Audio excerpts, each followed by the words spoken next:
Hello everyone, welcome to channel learn with ease. आज का topic है पार्टनरशिप फंडामेंटल्स का, जिसमें हम सॉल्व करेंगे question number 23 chapter 1 TS Grewal की बुक से class 12 accounts. Online sessions, online classes के लिए आप मुझे इस नंबर पर व्हाट्सएप कर सकते हो और आप मुझे टेलीग्राम पर भी फॉलो कर सकते हो। तो क्वेश्चन में दिया है कि सिमरन और रीना दो पार्टनर है।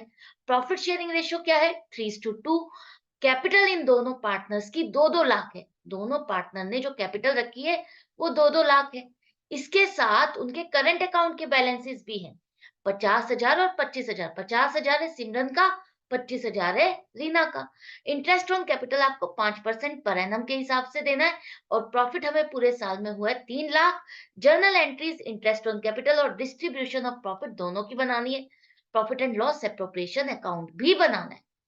तो यहाँ आपके पास दो दो कैपिटल अकाउंट है दोनों पार्टनर्स के। इसका मतलब क्या है? ये फिक्स्ड कैपिटल मेथड फॉलो करते हैं। अब इनका इंटरेस्ट ऑन कैपिटल क्या बनेगा? प्रॉफिट है तो हम इंटरेस्ट ऑन कैपिटल दे सकते हैं और पार्टनरशिप डीड में भी मेंशन है रेट, तो हम इनको क्या देंगे? Interest on capital. लेकिन कैलकुलेशन क्या होगी उसको समझ लो। सबसे पहले हमारे पास प्रॉफिट 3 लाख रुपए है। प्रॉफिट एंड लॉस एप्रोप्रिएशन में आ जाओ। प्रॉफिट हमारा 3 लाख रुपए है।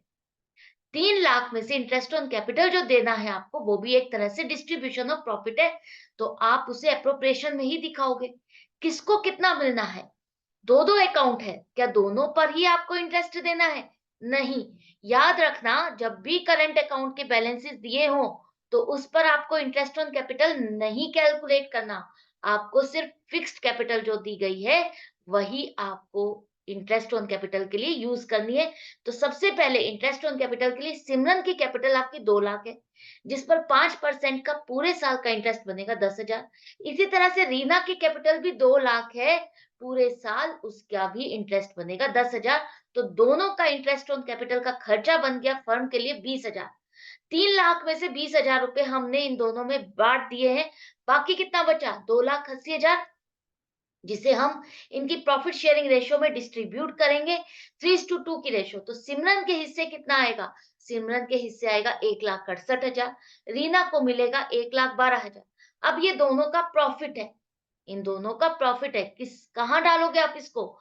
इसको आप इनके करंट अकाउंट्स में ट्रांसफर करोगे। जब भी करंट अकाउंट मेंटेन किया जाता है तो इसका मतलब है ड्यूरिंग द ईयर जो भी ट्रांजेक्शन हो रही है आपकी, profit, salary, commission, interest on capital, interest on drawings जो भी है वो सभी आप यहाँ पर दिखाओगे, इन करंट अकाउंट्स में एंटर करोगे। तो जो प्रॉफिट है वो उनका एक तरह से इनकम है, एडिशन होगा उनकी कैपिटल में, तो आप उनकी करंट अकाउंट में डालोगे। सिमरन्स करंट अकाउंट आपका क्रेडिट होगा 1,68,000 से, रीनास करंट अकाउंट आपका क्रेडिट होगा 1,12,000 से। 2,80,000 ये भी हमने इन दोनों में बांट दिए, तो बचा क्या? कुछ भी नहीं बचा। एंड में लिखो 3-3 लाख, ये आपका एप्रोप्रिएशन अकाउंट क्लोज हो गया। याद रखो, एप्रोप्रिएशन अकाउंट एक तरह से प्रॉफिट एंड लॉस अकाउंट है, जहां से बैलेंस आपको कहीं और ट्रांसफर नहीं करना, सिर्फ और सिर्फ जिसका जितना प्रॉफिट बनता है उनके अकाउंट में आपको ट्रांसफर कर देना है। पार्टनर्स के अकाउंट में आपको प्रॉफिट है तो ऐड करना है, लॉस है तो माइनस करना है, डेबिट करना है। इतना तक समझ में आ गया? अब आ जाओ जर्नल एंट्रीज क्या बनेगी। सबसे पहले इंटरेस्ट ऑन कैपिटल आपको देना है। 31 मार्च 2023 को आप इनकी एंट्रीज करोगे, जब साल एंड होता है उस टाइम पर हम ये सारी एंट्रीज करते हैं।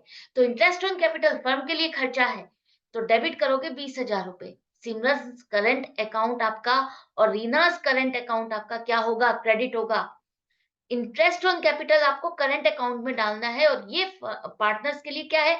इनकम। फर्म के लिए खर्चा, पार्टनर्स के लिए क्या है? इनकम है। एक तरह से जो प्रॉफिट हमारा था पूरे साल का, उसमें से 20,000 हम इन दोनों को बांट रहे हैं। 20,000 रुपए हमने इन दोनों को दे दिए। तो इंटरेस्ट ऑन कैपिटल अब आपने दे दिया, 20,000 रुपए का हो गया। अब ये इंटरेस्ट ऑन कैपिटल क्या है? एक तरह से खर्चा है जिसको हमको क्लोज करना है। क्लोज करना है तो हम क्या करेंगे? इसको ट्रांसफर कहाँ करेंगे? इंटरेस्ट ऑन कैपिटल अगर आपने दिया है, पार्टनर्स को दिया है, तो एप्रोप्रिएशन अकाउंट में इसको ट्रांसफर करोगे। Profit and loss appropriation account आपका डेबिट होगा। जैसे कोई भी खर्चा आप प्रॉफिट एंड लॉस अकाउंट में डालते हो ना, डेबिट करते हो, उसी तरह से जो पार्टनर से रिलेटेड है, जो पार्टनर को आप दे रहे हो, salary, commission, interest on capital, वो सभी प्रॉफिट एंड लॉस एप्रोप्रिएशन में आपका एज ए खर्चा, एक तरह से डिस्ट्रीब्यूशन ऑफ प्रॉफिट डलेगा, तो डेबिट करोगे। और इंटरेस्ट ऑन कैपिटल अकाउंट आपका क्रेडिट होकर के खत्म हो जाएगा। यहाँ डेबिट, यहाँ क्रेडिट होकर के ये अकाउंट तो क्लोज हो गया। इसका बैलेंस आपने कहाँ डाल दिया? एप्रोप्रिएशन अकाउंट में। करेक्ट? जैसे एक गिलास से पानी निकाल करके दूसरे गिलास में डाल दिया, उसी तरह से हमने एक अकाउंट को बैलेंस क्रॉस करके उसका बैलेंस कहाँ डाल दिया? एप्रोप्रिएशन अकाउंट में। अब यहाँ इसकी कहानी खत्म होने के बाद अब बारी आती है प्रॉफिट की। तो जो प्रॉफिट हमारा होता है पूरे साल का, उसे हम अब पार्टनर्स में डिस्ट्रीब्यूट करेंगे, तो एप्रोप्रिएशन में ट्रांसफर करेंगे। तो प्रॉफिट एंड लॉस अकाउंट को डेबिट करोगे और profit and loss appropriation account आपका क्रेडिट होगा 3 लाख रुपए से। प्रॉफिट एंड लॉस अकाउंट से जो प्रॉफिट है उसको हमने एप्रोप्रिएशन में ट्रांसफर कर दिया। ये अकाउंट आपका क्लोज हो गया, प्रॉफिट एंड लॉस। इसके बाद एप्रोप्रिएशन से हमने जो प्रॉफिट बचा था 20,000 तो हमने बांट दिए, बाकी के 2,80,000 ये भी बांटने थे। तो एप्रोप्रिएशन अकाउंट तो आपका डेबिट हुआ था, आपने डेबिट साइड पर एंट्री की है ना। याद करो, डेबिट साइड पर आपने एंट्री की है, तो प्रॉफिट एंड लॉस एप्रोप्रिएशन इसका मतलब क्या है? डेबिट हो रहा है। और वो प्रॉफिट आपने इन दोनों पार्टनर्स के अकाउंट में क्या किया है? क्रेडिट किया है। एडिशन है, उनके लिए इनकम है, तो उनके करंट अकाउंट को आप क्रेडिट करोगे। बस इतना याद रखना, जब भी फिक्स्ड कैपिटल और करंट अकाउंट दो हो, तो आपको एडजस्टमेंट्स कहाँ करनी है? करंट अकाउंट में करनी है। करंट अकाउंट में ट्रांजैक्शंस को रिकॉर्ड करोगे। प्रॉफिट है, इनकम है, तो उनके अकाउंट में क्रेडिट होगा। तो ये थी सारी ट्रांजैक्शंस। आई होप आपको समझ में आ गई है। डाउट या कंफ्यूजन है तो आप कमेंट सेक्शन में लिख करके पूछ सकते हो। प्रैक्टिस अपनी जारी रखोगे और हर क्वेश्चन को प्रैक्टिस करोगे, क्योंकि हर क्वेश्चन कुछ ना कुछ नया आपको जरूर सिखाएगा, कोई ना कोई नया पॉइंट आपको जरूर बताएगा।